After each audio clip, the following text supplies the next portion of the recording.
Hi hello, ഞാനിന്ന് ready ആവുന്നത് ഏറെ സന്തോഷത്തോടുകൂടി ഒരു ഫംഗ്ഷന് പങ്കെടുക്കാൻ പോകാനാണ്. ഹസ്ബൻഡാണ് ഒരുക്കുന്നത്.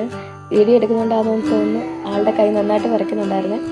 എഴുതി പൊട്ടിവിടുന്ന ഭാഗം മാത്രമേ അതിനകത്തുള്ളൂ. പിന്നെ ഒരു ലിപ്സ്റ്റിക് ഇടുന്നുണ്ട്. പൂർണ്ണമായിട്ട് ഒരുങ്ങിയിട്ടുള്ള വീഡിയോ എടുക്കാൻ പറ്റിയില്ല.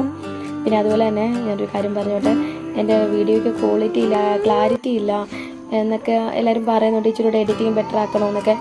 അത് ഞാൻ നേരത്തെ തൊട്ടുള്ള വീഡിയോ എടുത്തിരിക്കുന്നത് എൻ്റെ പഴയ ഫോണിലാണ്.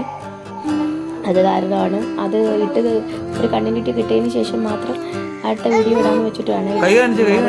എല്ലാവരും ക്ഷമിച്ച് എന്നെ സപ്പോർട്ട് ചെയ്യണേ. നല്ലപോലെ ഞാൻ ശ്രദ്ധിക്കാം. മൊത്തം വീഡിയോ കഴിഞ്ഞിട്ട് കണ്ടിന്യൂറ്റി കിട്ടിയിട്ട് പുതിയ അടുത്തുള്ളൂ. ഇത് ഫ്ലിപ്കാർട്ടിൽ നിന്ന് കുഞ്ഞിന് മേടിച്ചിട്ടുള്ള ഒരു ചെയിനാണ്. ഒരു ജോഡി വരുന്നുണ്ടായിരുന്നു. എൻ്റെ അപ്പച്ചി മേടിച്ചിരുന്ന ഉടുപ്പാണ്. എൻ്റെ അപ്പച്ചി കോട്ടിട്ടിട്ട് ആൾക്കൊരു ഭംഗി തോന്നിയില്ല. അതുകൊണ്ട് കോട്ട് ഊരിയിട്ടാണ് പിന്നെ ഇട്ടത്. പോയ വഴിക്ക് ആൾ ഛർദ്ദിച്ചു. അപ്പോൾ ഈ ഉടുപ്പും മാറേണ്ടി വന്നു. വേറൊരു ഉടുപ്പിട്ടുകൊണ്ടാണ് പിന്നെ ഫംഗ്ഷന് ഞങ്ങൾ നിന്നത്. കുഞ്ഞിനെ ഷൂ കെട്ടി കൊടുക്കുന്നതാണിത്. ഞങ്ങൾ ഒരുങ്ങി കഴിഞ്ഞിട്ടുള്ള ഫൈനൽ ലുക്ക് ഇതായിരുന്നേ. അപ്പോൾ ഞങ്ങൾ പോയത് ഒരു നൂലുകെട്ടൽ ഫംഗ്ഷനാണ്. അതിൻ്റെ വീഡിയോ ഇങ്ങനെ ഉടനെ അപ്ലോഡ് ചെയ്യാം. ആളെ നിർബന്ധമാണ് കരലാളനെ എടുക്കാൻ വേണ്ടിയിട്ട് നല്ലപോലെ നിർബന്ധം പിടിച്ച് ലാസ്റ്റ് കരലാളനെ എടുത്ത് പാലും കൊടുത്ത് അവിടെയൊക്കെ കൊണ്ട് നടന്നതിന് ശേഷം ആണ് കുഞ്ഞൊന്ന് ഓക്കെ ആയത്.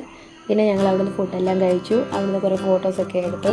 അമ്മയും ബാബയും മാളൂസും കൂടെ, പിന്നെ കണ്മണി മീനാമ്മച്ചിയും കൂടെ, ജെബിനും ശ്രീയും കൂടെ, അമ്മച്ചി മീനാമ്മച്ചിയും മാളൂസും കൂടി എടുക്കുന്ന ഫോട്ടോയാണ് ഇത് കാണുന്നത്. പിന്നെ മാളൂസിൻ്റെ വീട്ടിൽ വന്നതിന് ശേഷം കുഞ്ഞുങ്ങളൊക്കെ ആയിട്ട് ഫോട്ടോ എടുത്തു. അപ്പോൾ അത്രയുള്ള വീഡിയോ. ഫുൾ വീഡിയോ പിന്നെ കാണാം. ടാറ്റാ.